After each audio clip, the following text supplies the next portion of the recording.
everyone, and welcome to my channel. This is Dr. Mommy Budgets, and I am Amanda. Today I am here to go over my week 3 budget recap for the month of August 2022. I cannot believe it. We are ending the month of August and we are about to move into our fall months. This year's really going by quickly.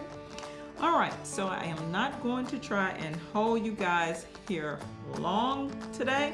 We're just going to go through these numbers and we are going to end with our mortgage update and we will wrap this puppy up. For those that are new to my channel, welcome. And for those that are not new, welcome back. Here on this channel, I talk about anything I would like to related to finances. From spending your money to saving your money to investing in your money to how to budget your money, more importantly. All right, so the first thing I'm going to do, as I mentioned previously, is to populate the week 3 budget recap up on the screen so that you can follow along with me. All right, that sheet should be there now, so let's get started. Week 3 budget recap, August the 19th, 2022 through August the 25th, 2022. So for those that are new here, I get paid every single week. Therefore, I do a budget recap every single week. This is a way to hold myself accountable and just to kind of have a listing of what I actually do with my money that was not projected, because I try and do a budget projection every single Friday as well. Now, the budget recap goes from the previous Friday up until the following Thursday. Therefore, this budget recap is going to go from August the 19th, 2022 through August the 25th, 2022, which is today. So let's get going. First item up is a vending snack purchase for $2.43. That money came out of my Bills checking account. Another snack purchase, actually guys, it is some healthy little breakfast biscuits that I'm getting out of the snack machine. So it's not really a bad snack, but processed foods are processed foods. But neither here nor there. They're blueberry, very thin. I like the way they taste. So I purchased them. That's $2.43 again, and that also came out of the Bills checking account. Next, y'all know how much I love to not love credit cards, but I am using them. However, I am going back and paying them off. Well, it's not a them, it is a one. I only have one. I will always only have one. I'm not gonna say always, but the total number of major credit cards I am going to have is going to be one. Right? That's on the high end. On the low end, of course, it's going to be 0, because for those who have been rocking with me from the beginning of this channel, you know that I haven't used credit cards in like 8 years. So this is like, what, year 2-ish of me using credit cards. So, but like I said, I always pay it off before the bill is due every single month, so we don't have a problem there. So that's why you're going to see these numbers listed here. Although these are items that I did sort of project, or I have saved up money for, you're going to see them listed here because they're not in that normal projection, weekly projection. All right, we got one credit card payment for $100.70. That money came out of the Bills savings account and or overtime money that's left in this Bills checking account. All right. Same thing with the credit card payment on the number 4, $160. Bills savings account or overtime money.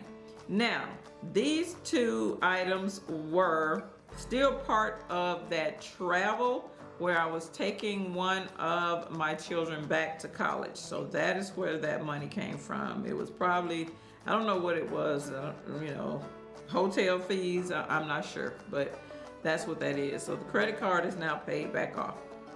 All right, then we have a charitable donation for $25. That money came out of the Bills checking account. Now, let's talk about this one. This is an Xfinity Internet. Yes, you're reading that right. $209.57. Yes, this is kind of like a bill that I had handed over to my son, but then he left to go off to college, so I was definitely not going to be left with a high internet bill like that. So I have, one, paid this bill, then two, I have ended the Xfinity service and I'm back to AT&T. However, we now have fiber in our area, so now my bill is like, I think about $65.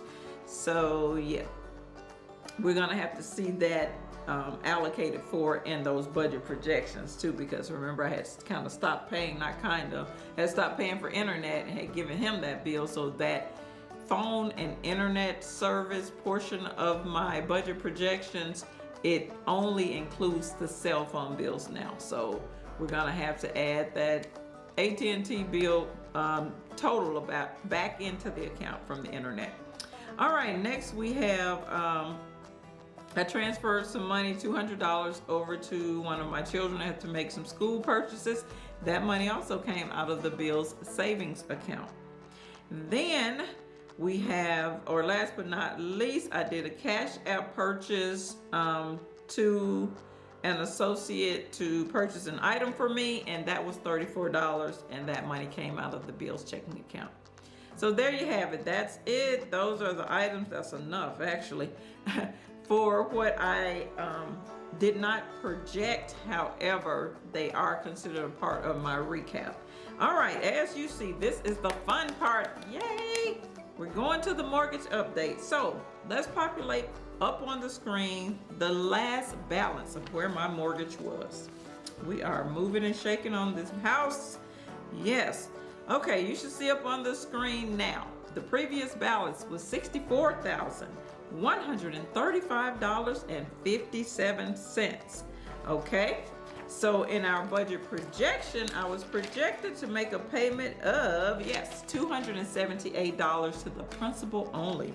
So now you're gonna see populated on the screen the new balance. This is going to be a one I'm gonna have to talk through real quick. Now you see populated on that screen that new balance, which is $63,857.57. Yes, we are now in the 63s. However, as you can see, I highlighted line 169 and 170. Now 170 ending balance is showing $63,832. However, my principal only payment only brought the balance down to $63,857. So basically I highlighted that line in error. So of course, knowing me, y'all know me, I am not going to leave it that way. I am a perfectionist and I am trying to make sure that I don't have to mark anything out or scribble through a line or put this line should not have been highlighted by mistake. Didn't want to do that. So what I ended up doing was actually making an additional principal only payment today. And I am going to put that screenshot up on the screen so you can see. I made an additional principal only payment of $26. So yes, you guessed it. It will bring that balance down to that $63,832. So that is where we are realistically. I am going to make the edits on this sheet as it relates to the handwritten balances, but I just want you guys to know that. I thought that was, you know, a little humorous that I would go to those extremes to do that, but hey, it is what it is. I want to make sure everything still matched. So that's where we are. We are actually at $63,832. I'm gonna put a little note here right now on my sheet. So in the next update, of course, I'm hoping we may be in the 60, will we get to 62? No, we may not. We may be in the low 63s. So yes, these principal only payments, guys, like I said, they are really making a difference. any little money you have up over and above the normal payments that you send in each month, do it. It will help you to eliminate these debts quicker. I don't care if it's $5. If you can pay an extra $5 on that credit card or extra $2 towards your principal of your mortgage, whatever it is, do it. You will find out if you are, comparing your balances month after month or quarterly, on a quarterly basis or even a yearly basis, you'll see how much faster your debts are decreasing. So this is all I have for this video. Please subscribe to my channel, leave me a comment below and let me know what you're doing with your money. We need to make sure that our money is moving in the right direction. This is Dr. Mommy Budgets, where we dream big but start small around here. I will see you in the next video. Peace.